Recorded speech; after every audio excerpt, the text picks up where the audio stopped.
Hello my viewers, welcome back to my YouTube channel, and today's topic we'll be talking about how we can actually identify good fabrics and how we can mix some colors together to bring out a very good combinations. And I know you guys will really be interested in that. So if you're interested, stay tuned.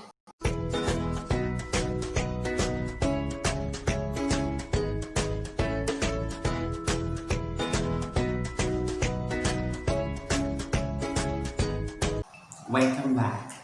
Today we'll be talking about 4 ways you can identify good fabrics. And today I'm going to be showing you some fabrics and some textures. Number one way of identifying good fabric is going to the market frequently, like going to the stores frequently. You need to really go to the stores frequently so that you can be very familiar with the fabrics. You need to go to different stores. This thing takes hours, it takes time. You need to devote your time, you need to devote your energy and everything, because you really need to walk around the stores to check. You check their textures, you bring them out of the roll, you need to check the colors, you need to check so lot of things. So you don't just go to the market and say, okay, I want to get fabric, and you get to a store and just pick a fabric. You're not going to get familiar with the new ones. Before you can identify good fabric, you need to be frequent to the stores. You need to know what is in vogue. You need to know what is actually going on. Because even if you don't visit the stores like frequently and you have a client that wanted something, there was a time like that one of my clients came to me and told me, Dayo, I want an ostrich feather to make a fabric. And I was just like, ostrich feathers? Yeah, I know feathers. But she actually told me there's a particular feathers called ostrich feathers. And immediately I kept on and started looking, see what is in vogue, like what is actually trending, and I got to a store asking them, please, I need a particular feathers. I know even that my client does not know the name of the feather.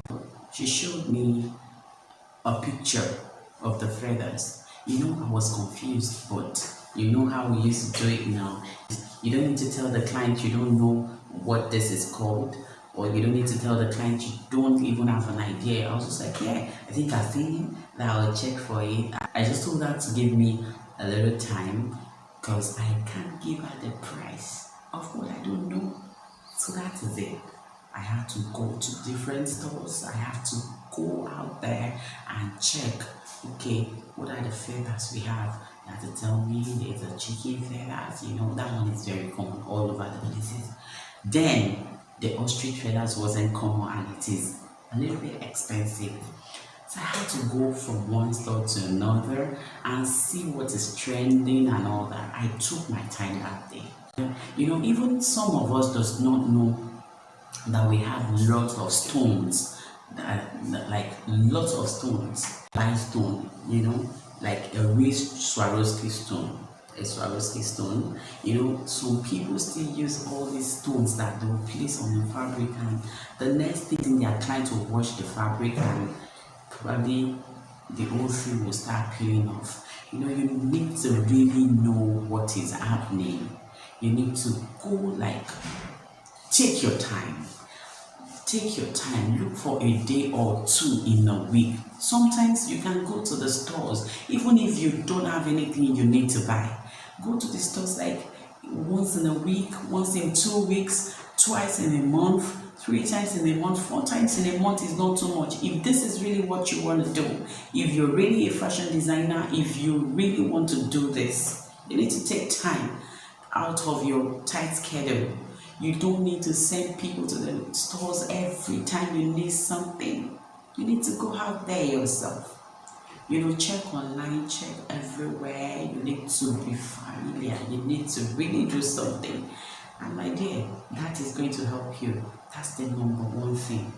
Number two is knowing the best color to match together. Going to the stores every time helps you to know what kind of color can I actually mix with this? What goes with what? You need to know your primary colors.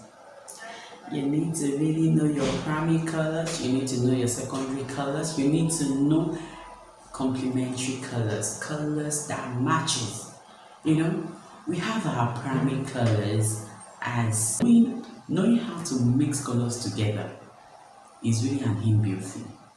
But my dear, if you don't still have that inbuilt, then we can still help you out by telling you that by the time you match some primary colors together, it will bring you good colors. You know, we have our primary colors as our red, yellow, and blue. And we have our secondary color as our purple, green, and orange. You know how that became our secondary color by mixing some colors together. When you mix our yellow and red together, that will give you orange. And orange is what? Is our secondary color. Our purple color is also a secondary color. By mixing our red and blue together, gives us a purple color. And our green color is a secondary color. Is mixing our yellow and blue together, it becomes green. These are colors you can mix together. And when we want to talk about our complementary colors, colors that complement each other, when you check the color wheels, there are colors that are opposite each other, like our purple and green. You can actually combine purple and green. Do you know that? It's so beautiful when you combine our blue and yellow. It is beautiful. It depends on the way you match them together. They are so very beautiful. They might be flashy, they might be this. And that green, mixing green and purple, it mustn't mean you mix a Nigerian green. So you really need to take your time, check the colors. You know that I think 2019 was the year where magenta color was so raining. If you don't know magenta color, this is magenta color. This is magenta. It's so raining everywhere. Like 2017/18, they were talking about onion color. Sorry, I don't have the onion color here. And I think I have it somewhere in the house. But it's so raining. We have raining colors. We have lots of raining colors.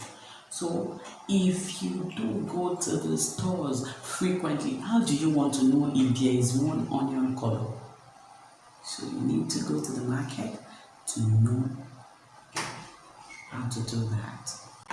The third way to know and to identify good fabric is you knowing the texture of your fabric, knowing what you really want.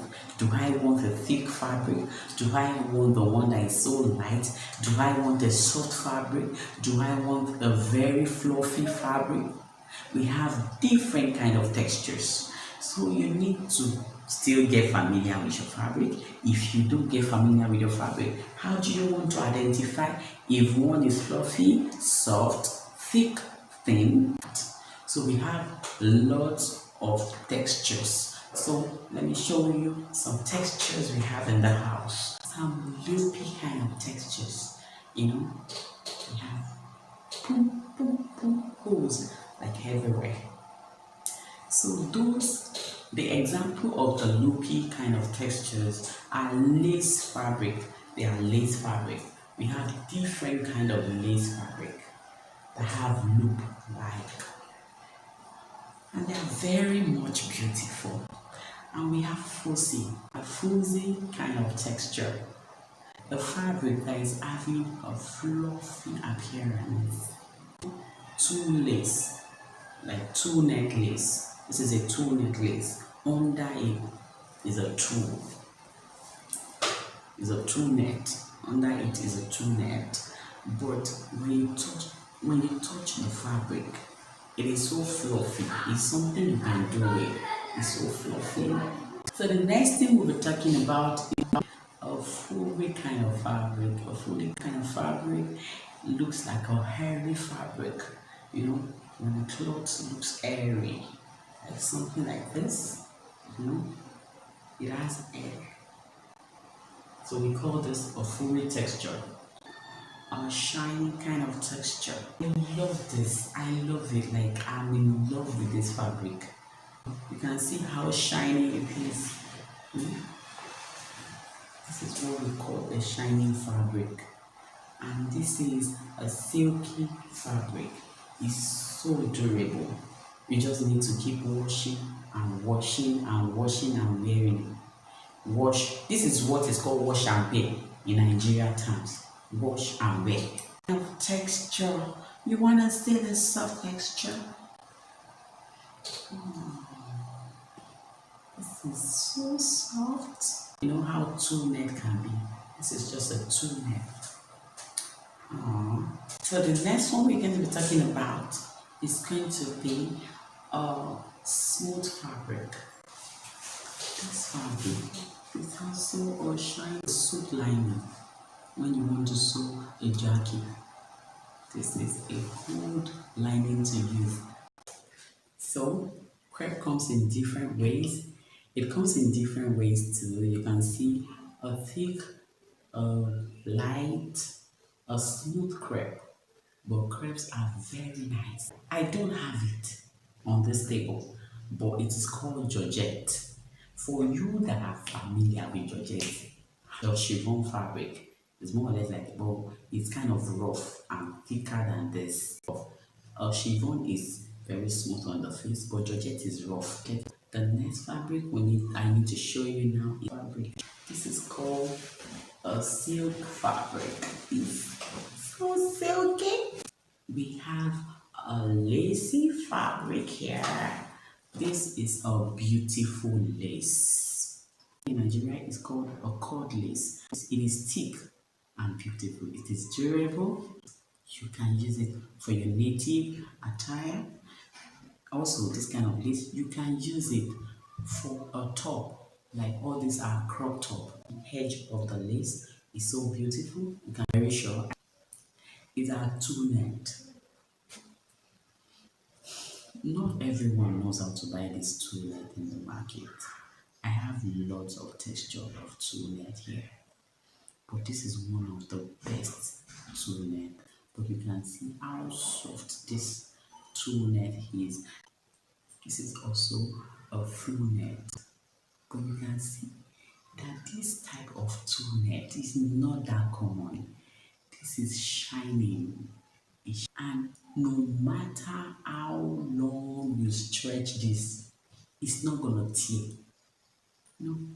And this is also another kind of two net, which we call our skin net. You know, although this is not as it's another person's color. This is a lighter shade person puts on this net. It looks like they are not wearing anything. But this is a beautiful two net. We'll be talking about muslin. Lots of people does not know muslin, but I have a muslin here with me. So this is a muslin type of material. A muslin material is not used to sew clothes for people to wear. A muslin type of material is used for texturing. You know, when some of your clients comes to you and tell you, we want to really slay well in this party we are going to, and they brought you some kind of crazy style, or they explain to you some kind of crazy style that you've never sewn before, or a style that gives you headache. You know that kind of style that gives headache. You need to go get your muslin fabric and sew it first. This is not that expensive, but I think it's about maybe 200 and something per yard, or I don't know, it might be more than, but it's not up to a 500 naira per yard fabric. You need to get exactly yards of fabric you'll be needing, and you, after cutting your pattern, you place it on your muslin fabric and you cut it out. And this is what you use for texturing. After sewing this, and you felt it looks good. Now you can call your client, hello, so so so, can you please come to our office? You want to do some. You would have even spoken to your client. She will know about it. So this kind of fabric is what we use for test running. So this is a muslin fabric. You use it for test running. You don't just buy this and just test run. These are for those beautiful clients that can actually pay for it. You don't do it for just anyhow people. They will pay for it. You tell them, we want to make sure your fabric comes out very nice. And we want to make you look so spectacular that day. So if you really want us to come up with something nice and something that would not have any mistake, that you put it on and it will be as if they molded you with the cloth. We need to do a muslin test run. So this is all about test running. It's just that fabric we needed. And it's that fabric you can tell your apprentice to get.